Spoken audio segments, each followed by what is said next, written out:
तो अगर आप एक मेडिकल एस्पिरेंट हैं और रूस को अपने प्लान बी की तरह देख रहे हैं, तो ये गाइड आपके लिए ही है।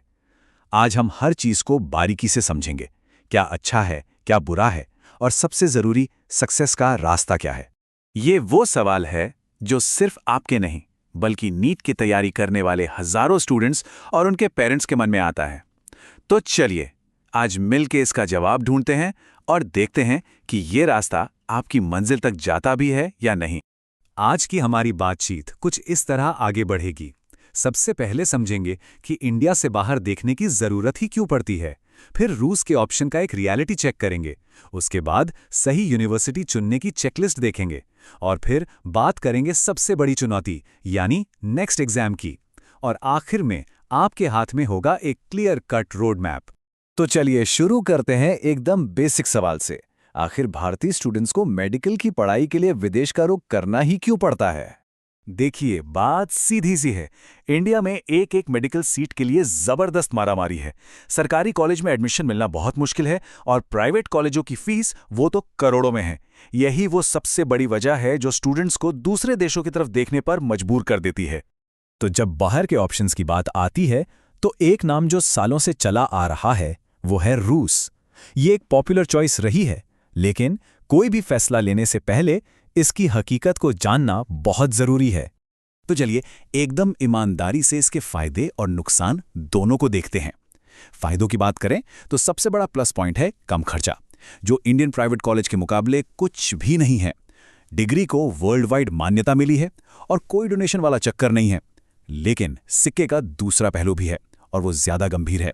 सबसे बड़ा रिस्क है बाइलिंगुअल यूनिवर्सिटी का, मतलब आधी पढ़ाई इंग्लिश में और आधी रशियन में, और फिर इंडिया वापस आकर नेक्स्ट का एग्जाम क्लियर करना, जो अपने आप में एक बहुत बड़ी चुनौती है। तो अब आते हैं सबसे बड़े सवाल पर, पैसा कितना लगेगा। देखिए, एक मोटा मोटा अंदाजा लगाएं तो पूरे 6 साल की पढ़ाई और रहना खाना मिलाकर आपका खर्च लगभग 30 से 50 लाख के बीच आएगा। हाँ, ये यूनिवर्सिटी और शहर के हिसाब से थोड़ा कम ज्यादा हो सकता है। अब इस चार्ट को देखिए, आपको फर्क साफ नजर आएगा। जहां इंडिया के एक प्राइवेट कॉलेज में आपका खर्च 80 लाख से 1 करोड़ या उससे भी ऊपर जा सकता है, वहीं रूस में ये काम लगभग 1/3 खर्च में हो जाता है। और पैसों का यही बहुत बड़ा अंतर रूस को एक अट्रैक्टिव ऑप्शन बना देता है। ठीक है, मान लिया कि रूस जाने का फैसला कर लिया, पर अब आता है सबसे मुश्किल काम। रूस में एनएमसी से मान्यता प्राप्त 60 से भी ज्यादा यूनिवर्सिटीज हैं। तो सवाल ये है कि इनमें से अपने लिए बेस्ट यूनिवर्सिटी कैसे चुने। अब जरा इस बात को बहुत ध्यान से सुनिए, क्योंकि यहीं पे सबसे ज्यादा लोग गलती करते हैं। एक अनुमान के मुताबिक रूस की 50 से 60% मेडिकल यूनिवर्सिटीज के बाइलिंगुअल हैं। इसका मतलब पहले 3 साल तो आपको इंग्लिश में पढ़ाएंगे, लेकिन जैसे ही क्लिनिकल सब्जेक्ट शुरू होंगे, यानी असली डॉक्टरी की पढ़ाई, वो आपको रशियन भाषा में करनी पड़ेगी। और ये आपके करियर के लिए बहुत बड़ा झटका साबित हो सकता है। तो ये रही आपकी पर्सनल चेकलिस्ट। जब भी कोई यूनिवर्सिटी देखें, इन पॉइंट्स पर उसे जरूर परखें। पहला, यूनिवर्सिटी से लिखवा कर लें कि पूरा 6 साल का कोर्स 100% इंग्लिश में होगा। दूसरा, उस यूनिवर्सिटी का नेक्स्ट पास रेट क्या है। तीसरा, जिस हॉस्पिटल में आपकी ट्रेनिंग होगी वहां पेशेंट फ्लो कैसा है, क्या आपको सीखने को मिलेगा। चौथा, एनएमसी की ऑफिशियल वेबसाइट पर यूनिवर्सिटी का नाम चेक करें। और पांचवा और सबसे जरूरी, एजेंट की बातों में ना आकर वहां पहले से पढ़ रहे इंडियन स्टूडेंट से डायरेक्ट बात करें। और हाँ, ये एनएमसी के नियम हैं जिन्हें आप नजरअंदाज नहीं कर सकते। ये नियम एकदम साफ हैं। पढ़ाई का मीडियम इंग्लिश ही होना चाहिए, कोर्स की ड्यूरेशन सही होनी चाहिए, इंटर्नशिप वैलिड होनी चाहिए। इन नियमों में कोई भी ढील नहीं दी जाती, याद रखिएगा। अच्छा, स्टूडेंट्स के फीडबैक के बेस पर एक अंदाजा ले सकते हैं। देखिए, फर्स्ट मॉस्को स्टेट या बशकीर स्टेट जैसी यूनिवर्सिटीज हैं जिन्हें अच्छा माना जाता है। अच्छा इंफ्रास्ट्रक्चर, बेहतर पास रेट।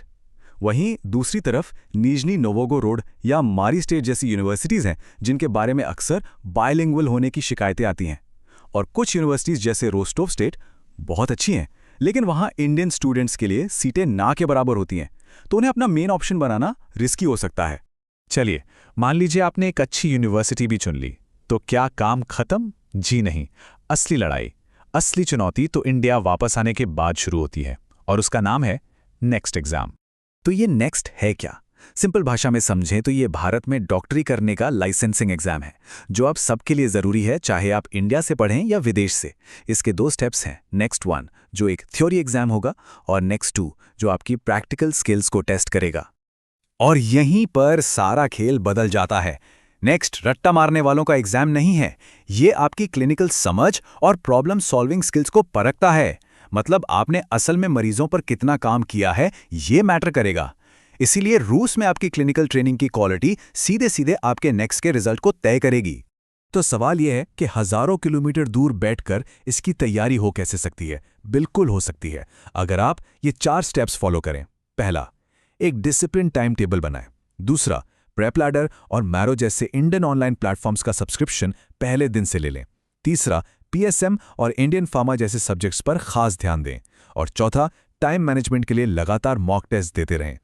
और अच्छी बात यह है कि आज के डिजिटल ज़माने में आपके पास रिसोर्सेज की कोई कमी नहीं है। Online coaching platforms, question banks, दोस्तों के साथ स्टडी ग्रुप्स, इन सब का सही कॉम्बिनेशन बनाकर आप कहीं से भी बेहतरीन तैयारी कर सकते हैं।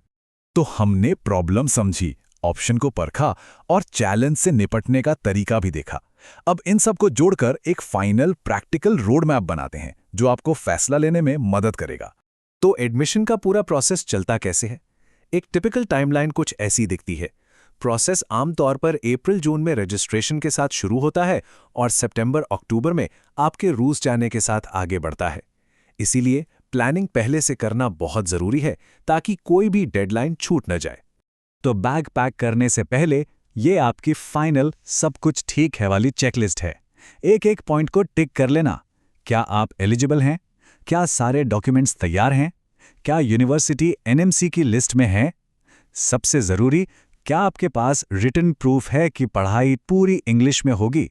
और क्या आपने पूरे बजट की प्लानिंग कर ली है?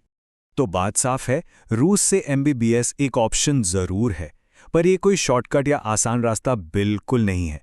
ये एक बहुत ही मुश्किल रास्ता है, जिसके लिए आपको पहले दिन से ही बहुत ज़्यादा मेहनत और स्मार्ट प्लानिंग करनी होगी। हमने आपको पूरा नक्शा दे दिया है, सारे तथ्य आपके सामने रख दिए हैं। अब इस सफ़र पर निकलना है या नहीं, ये फैसला आपको लेना है।